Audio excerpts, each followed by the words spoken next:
Pride and Prejudice by Jane Austen. Chapter 3. Not all that Mrs. Bennet, however, with the assistance of her 5 daughters, could ask on the subject, was sufficient to draw from her husband any satisfactory description of Mr. Bingley. They attacked him in various ways, with barefaced questions, ingenious suppositions, and distant surmises. But he eluded the skill of them all, and they were at last obliged to accept the second-hand intelligence of their neighbour, Lady Lucas. Her report was highly favourable. Sir William had been delighted with him. He was quite young, wonderfully handsome, extremely agreeable, and, to crown the whole, he meant to be at the next assembly with a large party. Nothing could be more delightful. To be fond of dancing was a certain step towards falling in love, and very lively hopes of Mr. Bingley's heart were entertained.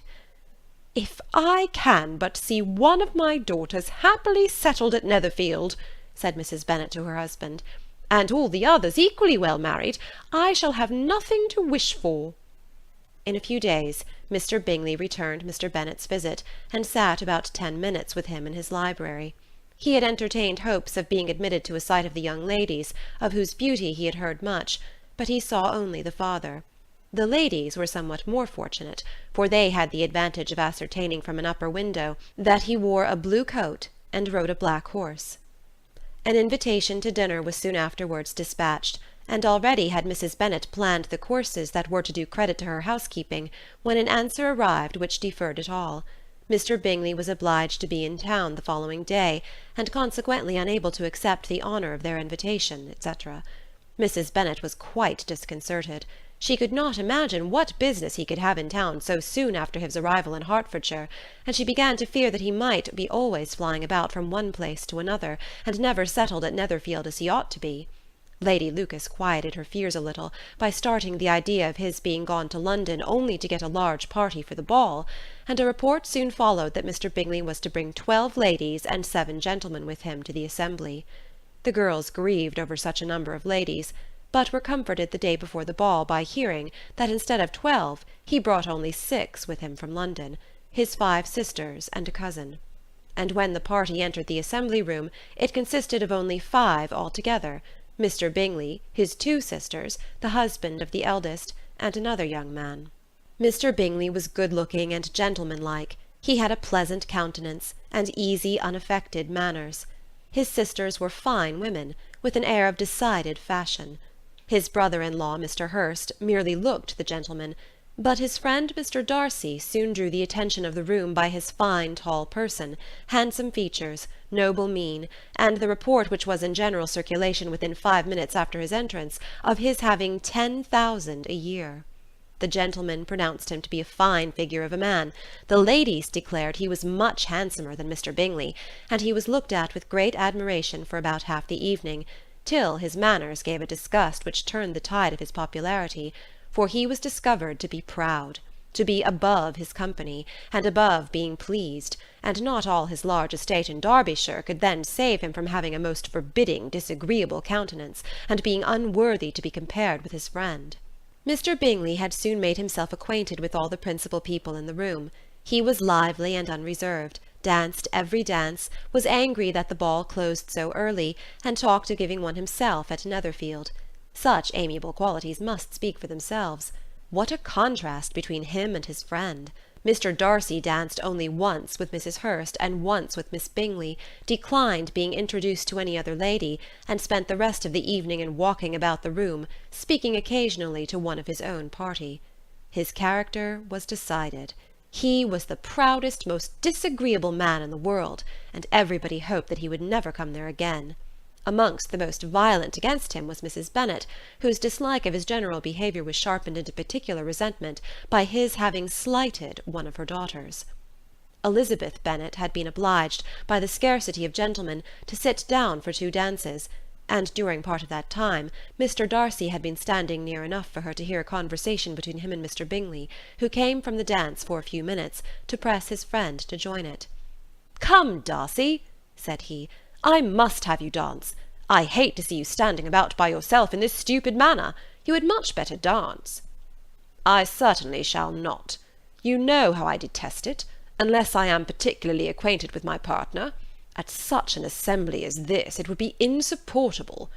Your sisters are engaged, and there is not another woman in the room whom it would not be a punishment to me to stand up with." "I would not be so fastidious as you are," cried Mr. Bingley, "for a kingdom. Upon my honour, I never met with so many pleasant girls in my life as I have this evening, and there are several of them, you see, uncommonly pretty." "You are dancing with the only handsome girl in the room," said Mr. Darcy, looking at the eldest Miss Bennet. "Oh, she is the most beautiful creature I ever beheld. But there is one of her sisters sitting down just behind you, who is very pretty, and I dare say very agreeable. Do let me ask my partner to introduce you." "Which do you mean?" And turning round, he looked for a moment at Elizabeth, till catching her eye, he withdrew his own and coldly said, "She is tolerable, but not handsome enough to tempt me. I am in no humour at present to give consequence to young ladies who are slighted by other men. You had better return to your partner, and enjoy her smiles, for you are wasting your time with me." Mr. Bingley followed his advice. Mr. Darcy walked off, and Elizabeth remained with no very cordial feelings towards him. She told the story, however, with great spirit among her friends, for she had a lively, playful disposition, which delighted in anything ridiculous. The evening altogether passed off pleasantly to the whole family. Mrs. Bennet had seen her eldest daughter much admired by the Netherfield party. Mr. Bingley had danced with her twice, and she had been distinguished by his sisters. Jane was as much gratified by this as her mother could be, though in a quieter way. Elizabeth felt Jane's pleasure. Mary had heard herself mentioned to Miss Bingley as the most accomplished girl in the neighbourhood, and Catherine and Lydia had been fortunate enough never to be without partners, which was all that they had yet learnt to care for at a ball. They returned, therefore, in good spirits to Longbourn, the village where they lived, and of which they were the principal inhabitants. They found Mr. Bennet still up. With a book he was regardless of time, and on the present occasion he had a good deal of curiosity as to the events of an evening which had raised such splendid expectations. He had rather hoped that his wife's views on the stranger would be disappointed, but he soon found out that he had a different story to hear. "Oh, my dear Mr. Bennet," as she entered the room, "we have had a most delightful evening, a most excellent ball. I wish you had been there. Jane was so admired, nothing could be like it. Everybody said how well she looked, and Mr. Bingley thought her quite beautiful, and danced with her twice. Only think of that, my dear, he actually danced with her twice, and she was the only creature in the room that he asked a second time. First of all he asked Miss Lucas. I was so vexed to see him stand up with her. But, however, he did not admire her at all, indeed nobody can, you know, and he seemed quite struck with Jane as she was going down the dance. So he inquired who she was, and got introduced, and asked her for the next two. Then the 2/3 he danced with Miss King, and the 2/4 with Maria Lucas, and the 2/5 with Jane again, and the 2/6 with Lizzie, and the Boulanger. If he had any compassion for me, cried her husband impatiently, he would not have danced half so much. For God's sake, say no more of his partners. Oh, that he had sprained his ankle in the first dance.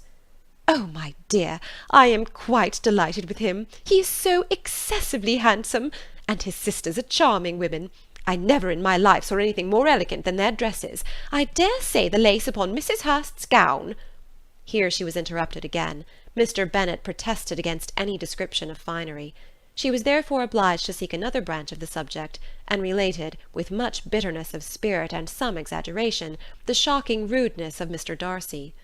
"But I can assure you," she added, "that Lizzie does not lose much by not suiting his fancy, for he is a most disagreeable, horrid man, not at all worth pleasing. So high and so conceited that there was no enduring him. He walked here and he walked there, fancying himself so very great, not handsome enough to dance with. I wish you had been there, my dear, to have given him one of your set-downs. I quite detest the man."